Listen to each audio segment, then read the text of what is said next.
నల్గొండ కొత్త ఎస్పీగా చందన దీప్తి నియామకం జరిగిందని చెప్పవచ్చు. రేపు బాధ్యతలు తీసుకోనున్నారు. గతంలో చందన దీప్తి ఇక్కడ ట్రైనీ ఐపీఎస్ గా కూడా విధులు నిర్వహించింది. జిల్లాపై కూడా నల్గొండ జిల్లాపై పూర్తి అవగాహన చందన దీప్తి కూడా ఉండడం జరిగింది. గతంలో పుష్కరాల సమయంలో ఇక్కడ పనిచేసింది. అదేవిధంగా స్థానిక సంస్థల ఎన్నికల్లో కూడా ఇక్కడ పనిచేసినటువంటి అనుభవం ఉంది. నిన్న మొన్నటి వరకు ఇక్కడ పనిచేసినటువంటి జిల్లా ఎస్పీ అపూర్వరావుని సిఐడి ఉమెన్ ప్రొటెక్షన్ కి బదిలీ చేయడం జరిగింది. రేపు కొత్త ఎస్పీగా చందన దీప్తి బాధ్యతలు స్వీకరణ కార్యక్రమం ఉంటుందని చెప్పవచ్చు. కాంగ్రెస్ ప్రభుత్వం ఏర్పడ్డాక కూడా ఎస్పీల బదిలీలు కూడా ఇటీవల జరుగుతున్నాయి. అదేవిధంగా అందులోనే భాగంగా నల్గొండ ఎస్పీగా చందన దీప్తి రాబోతున్నారు.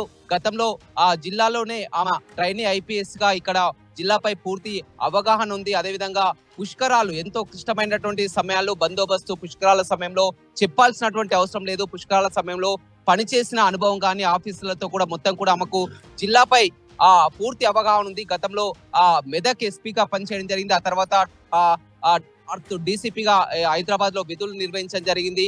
రేపు నల్గొండకు ఎస్పీగా బాధ్యతలు తీసుకోనున్నారు. అదేవిధంగా జిల్లాలో కూడా ఇప్పుడు మనం చూస్తున్నాం, జిల్లాలో కూడా ఎక్కడికక్కడ మరి కాసేపట్లోనే ఆంక్షలు కూడా విధించడం జరిగింది. ఏదేమైనప్పటికీ నూతన సంవత్సర వేడుకలు ఘనంగా నిర్వహించేందుకు అన్ని ఏర్పాట్లు కూడా పూర్తి చేస్తున్నారు. అయితే మొత్తం కూడా ఎంతో హంగు ఆర్భాటాలు ఉన్నప్పటికీ కూడా 10 గంటల తర్వాత కూడా పోలీసులు మాత్రం హద్దు మీరితే కఠిన చర్యలు ఉంటాయని కూడా చెప్తున్నారు. 10 తర్వాత కూడా డ్రంక్ అండ్ డ్రైవ్ ని ఏర్పాటు చేస్తామని కూడా చెప్పడం జరిగింది. అదేవిధంగా మితిమీరిన వేగం కానీ ట్రిపుల్ రైడింగ్, అదేవిధంగా హార్న్లు, డీజేలు, బాణసంచా పెద్ద ఎత్తున ఇలాంటి చేసినా కానీ అలాంటి వాటిపై కూడా ఆంక్షలు విధిస్తున్నట్టు కూడా పోలీసులు చెప్పడం జరిగింది.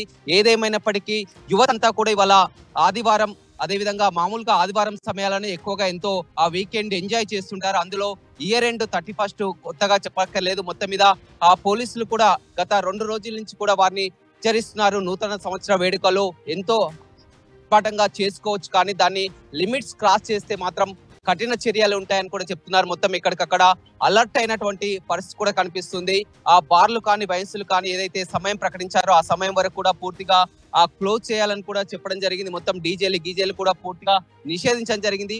ఉదయం నుంచే సండే కావడంతో సెలబ్రేషన్స్ మాత్రం మొత్తం పట్టణంలో ప్రారంభమయ్యాయని చెప్పవచ్చు. ఎక్కువగా ఫ్యామిలీస్ అంతా కూడా రెస్టారెంట్లు, అదేవిధంగా కేకులతో కూడా ఇంటి దగ్గరే ఎక్కువగా అపార్ట్మెంట్ లో కానీ మొత్తం కంబైన్డ్ కానీ అక్కడ చేసుకోవడానికి ఎక్కువగా ఇష్టపడుతున్నారు. రోడ్లపైకి రావడానికి గతంలో చూసినటువంటి వాతావరణం అయితే కనబడట్లేదు. అక్కడక్కడ యూత్ మాత్రం రోడ్లపైకి వస్తారని ముందుగానే పోలీసులు ఆంక్షలు విధించినటువంటి పరిస్థితి కనిపిస్తుంది. ఏదేమైనప్పటికీ కూడా కొత్త సంవత్సరానికి స్వాగతం చెప్తూ కూడా సిద్ధమవుతున్నటువంటి పరిస్థితి కనిపిస్తుంది. నల్గొండలో పోలీసులంతా కూడా ముందే హెచ్చరించడం జరిగింది. ఏదేమైనప్పటికీ కూడా మొత్తం ఒక ప్రశాంత వాతావరణంలో కూడా వేడుకలు జరుపుకోవాలి, కానీ ఎలాంటి తీసుకున్నటువంటి కఠిన శిక్షలు ఉంటాయని కూడా పోలీసులు చెప్తున్నటువంటి పరిస్థితి అయితే నల్గొండలో కనపడుతుందని చెప్పవచ్చు.